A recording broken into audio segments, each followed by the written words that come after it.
ሰላም ውዶችዬ፣ ውድ ተመልካቾቼ እንዴት ናችሁልኝ? ላይክ ሰብስክራይብ እያደረጋችሁ ግቡ እና ስደት አረብ ሀገር ስኖሩ የመዳም ቅመሞች በተለይ ለአዲሶች ይጠቅማቸዋል። ዝም ብላችሁ እኔ አሁን 10 አመት ተቀምጬ ቤተሰብ ብር ይዞልኛል የሆነ ነገር አድርጓል ብዬ ከ10 አመት በኋላ ትንሽ ሲያመኝ አገር ገባሁ። ስገባ ምንም ነገር አላገኘሁትም እና አንድ ሳምንት በጣም ነው ያሞቁት። በቃ እንክብካቤው ልዩ ነው አልኳቸው። ጎረቤት ምግብ ሰርቶ ይመጣል፣ ቡናዬ ይመጣል። አንድ ሳምንት በጣም እንክብካቤ ልዩ ነው። ከአንድ ሳምንት በኋላ እቃ ማስቀመጥ ዶላፕ ምናምን ነገር አለ ማለት ነው፣ ቁምሳጥን ምናምን እና የጆሮ ማዳመጫ ኤርፎኔን ፈልጌ አጥቼ እንዲህ ስፈልግ ለምንድን ቁምሳጥን መከፍቺው ምንድን ነው በቃ ጥል ሲፈልጉ ማለት ነው። እና እንጀራ መሶብ ውስጥ እንኳን መሶቡን መክፈት ከበደኝ ማለት ነው። እና ስደት ዓለም አትቆዩ። 2 አመት ከሰራችሁ ገብታችሁ አይታችሁ ተመለሱ። እንደኔ እንዳትሆኑ ነው የምላችሁ። እና በጣም ከባድ ነው። ከዛም በቃ ይሄ ስነካ ለምንድን ነኪ መጨረሻ እንኳን አልጋ ላይ ስተኛ ማለት ነው መሬት ተኛ አሉ። እኔ ያ ሁሉ አመት የላኩላችሁ ብር አይደለ እንዴ? እንዴት በቃ አልኩኝ ማለት ነው። እኔ ስናደድ እንግዲህ ንግግር አሁን ራሱ ንግግሩ ይጠፍብኛል። የደረሰበት ነው የሚያውቀው ማለት ነው። እነሱ ያው እኔ ተናድጄ ከእንደገና ስደት ዓለም እንዲሄድ ፈልገው ነው ማለት ነው። ከአዲስ አበባ ምናምን ሰው አለና አዲስ አበባ ምናምን ሰዎች ሲመጡ ግን እስኪ ለሷ ስራ ፈልጉላት። 2ኛ ሳምንት ላይ እኮ ነው የሁሉትን ብር ደግሞ አለ የተወሰነ ብር ይዤ ነው የገባሁት።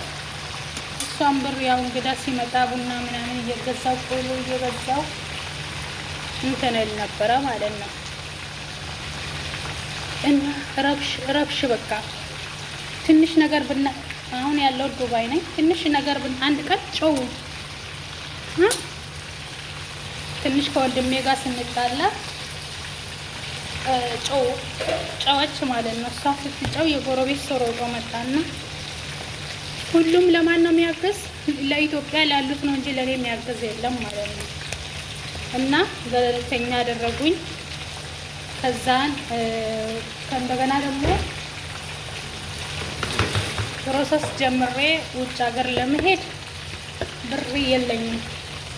አለቀስኩኝ፣ በጣም አለቀስኩኝ። ዝም ብዬ በቃ ላላ አለቀስኩኝና በፊት ምሰራው አረቦች ቸገረኝ፣ ምንም ብር የለኝም ስላቸው አላህ ይስጣቸው ብር ላኩልኝ ማለት ነው።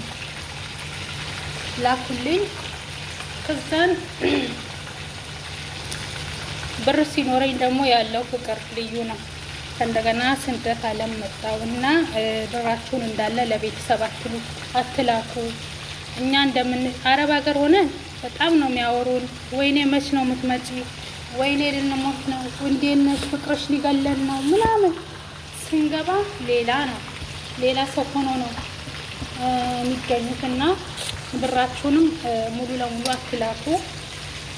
እንግዲህ ትዳር ብያዝም ክደት ይበዛል፣ ቤተሰብም ይከዳል እና በጣም ከባድ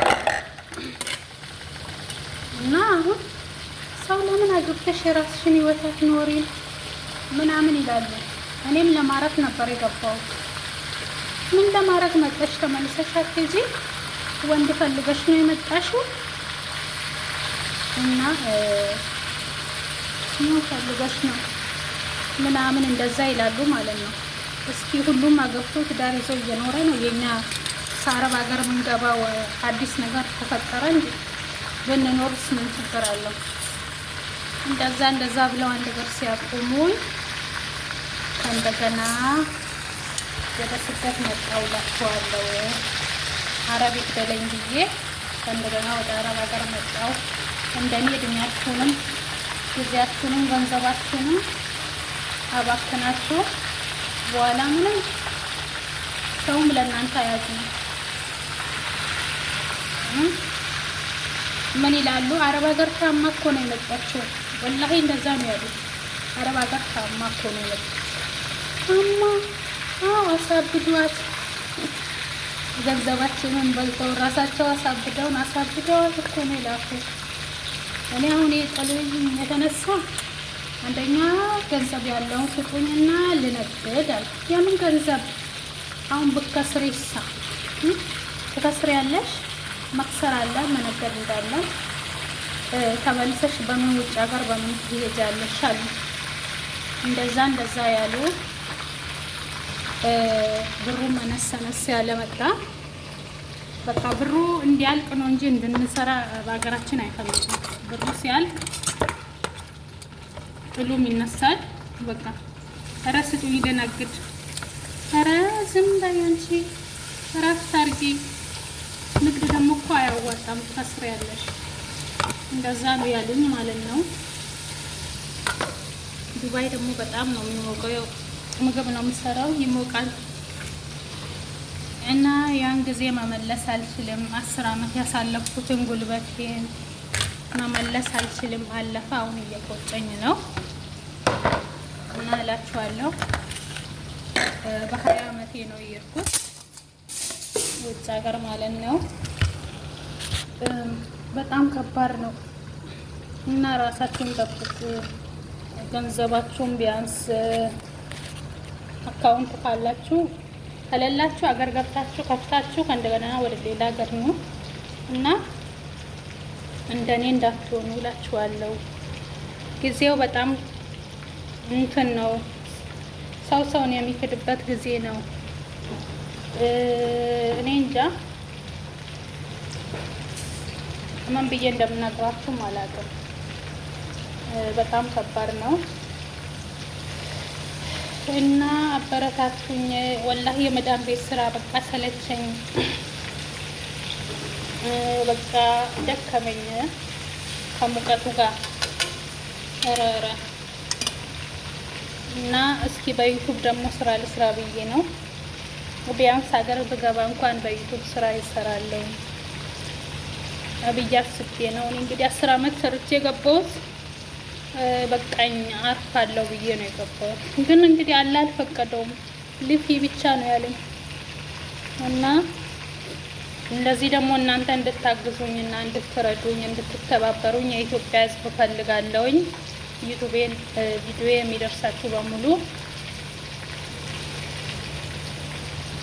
ሰብስክራይብ አድርጉኝ እሺ። እና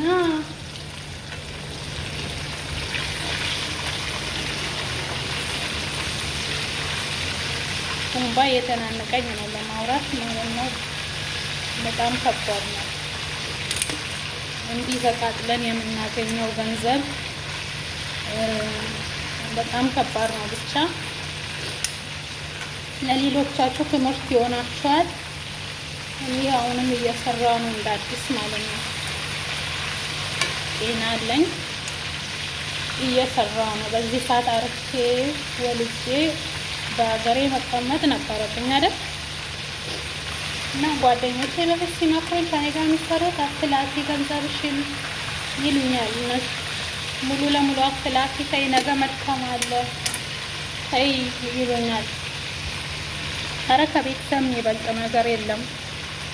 እነሱ ለኔ ወርቄ ናቸው፣ እነሱ ለኔ እንዲህ ናቸው እላለሁ። ግን ሀገር ስገባ በቃ ምን ብዬ ልንገራችሁ፣ ሌላ ነው ታሪኩ።